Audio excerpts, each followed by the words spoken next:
When chilling in the group chat with my friends, we were just talking about fighting games like usual, but somehow we got onto the topic of just various different characters and who's similar to who, when eventually I said something along the lines of just how much I missed playing Shanti from TFH, and while that game has mostly dried out due to publisher mismanagement, I still really enjoyed that character, so it got me thinking, who does Shanti play like? And that's when I actually came to the realization that, please don't flame me, cause this is probably super obvious in hindsight, but Shanti's kind of a Slayer function. But if you know me, you also know I've been pretty vocal about how much I disliked playing against Slayer and Plus R, and how I just kinda hate that character. So I kinda just said, well, screw it, maybe I'll challenge my pre-existing opinion of this character, but I also had a couple other things that were gnawing in the back of my head, and I wanted to give Rev 2 another shot, so in a perfect storm of first world problems, I decided I'd learn Slayer in Rev 2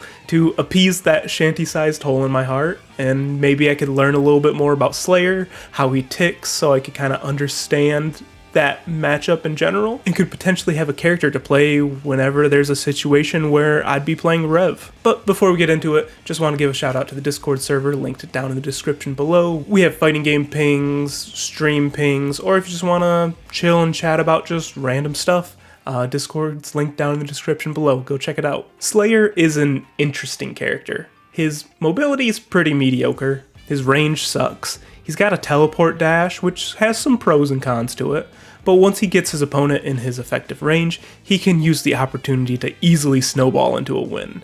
If anyone has played against Slayer, you just know how horrifying it is once Slayer has gotten into your face. He has a wide variety of offensive tools when he's in that range, a solid amount of plus on block moves like 5k far slash, 2p, 2k, with these all just set up a whole bunch of different frame traps, making it really hard to escape pressure. He also has a command grab that can add a whole nother layer to it as well.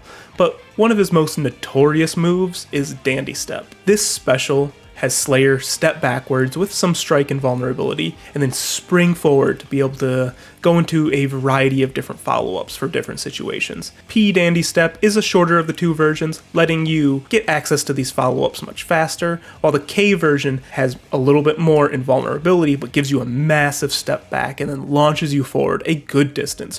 This can be really good for getting in on your opponent, as they don't know if you're going to do an empty follow-up or you're going to go into just one of the follow-ups I'm going to get into in a second. So what are the follow-ups? The most famous one's probably Pile Bunker, because this one just smacks you right in the face, giving you access to big damage, especially on counter hit, and there's just some super damaging routes you can go off of it. Then there's Crosswise Heal, which is an anti-air that also leads to some really solid air combos. Under Pressure is a interesting one because most of the time you actually want to intentionally whiff it, normally during like a Oki situation, so you can set up a 4-way mix-up on their wake up, which itself can be followed into It's Late, which is a high throw and vulnerable move. Then there's the final Dandy Step follow-up, which is Helter Skelter, which crosses up the opponent. And while this is probably the easiest to react to, it's also plus 12 on block, so you can just kind of continue pressure afterwards anyways. Using these tools to constantly score knockdowns can create a vortex that just can feel impossible to escape, and if the opponent decides to take a risk and they end up choosing the wrong option, Slayer can score a counter hit and goodbye to your health bar. So now let's talk about why I absolutely despise this character for such a long time, and that requires us to jump back to Plus R for a little bit. While they are different characters with different tools, with different system mechanics, I do think they both hold on to pretty similar core identity, and for a long time I played Faust, before eventually trying out some other characters and then eventually landing on Zappa. Oh, Zappa, my beloved. God, I love that character. But when getting into the game, I played Faust. He likes to keep a bit of distance from his opponent in neutral. This gives him the ability to use his great buttons like Far Slash, he can pull items, he can camp with Bomb Head.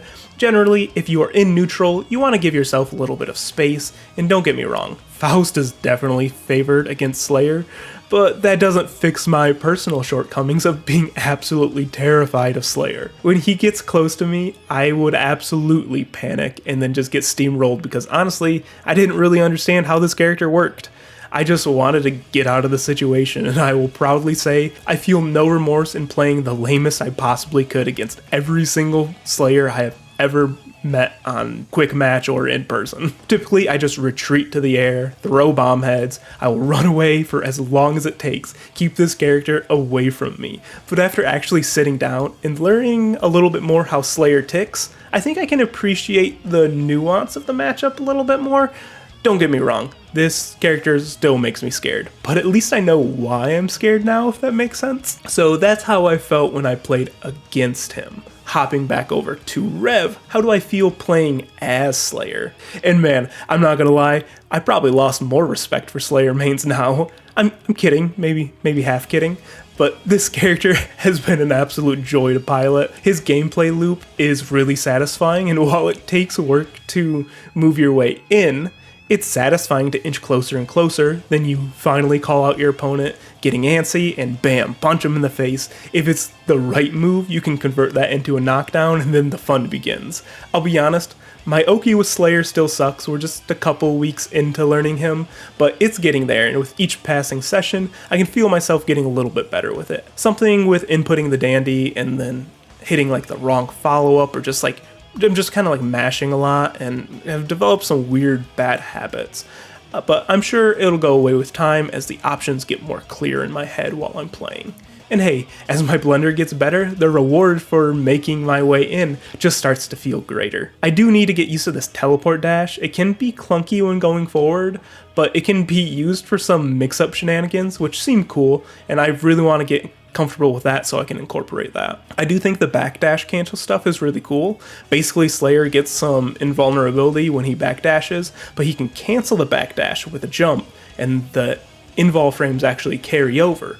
But then if you cancel the jump into a special, those frames still carry over into the special, making otherwise unsafe specials into a pseudo reversal, and I think that's really cool. And I can't do it yet, but I want to. Overall, I've had a really fun time with Slayer. His gameplay loop is very hot or cold. It sort of kind of feels like a similar risk-reward style of a grappler, where you have to work hard to get in, but when you do, you are rewarded with some absolute tomfoolery. I can officially say I'm no longer a Slayer hater. Not because I don't think he's toxic, but because I've become toxic. I'm on this path of evil, and I love it. I can't wait to land more counter hits and delete health bars. That's all I got for the video today. If you like this discussion, or if you want me to play more Rev, let me know in the comments below. I have tried getting into Rev a few times. I've tried Kai, Elphelt, and while they were kind of fun, I didn't really get that itch to really dive into Rev. And I think Slayer, I have been having more fun with Slayer than I have with Kai or Elphelt, so I think he might be a good character to really sink my teeth in, to get used to everything that Rev has to offer, and maybe I'll do something similar like I did with Plus R, and then eventually expand out into the roster. But for now, I think the Slayer arc is gonna continue for a little while. It's been a lot of fun, so if you want to see more of that, just let me know down in the comments below, and as always, keep playing fighting games and have a good rest of your day.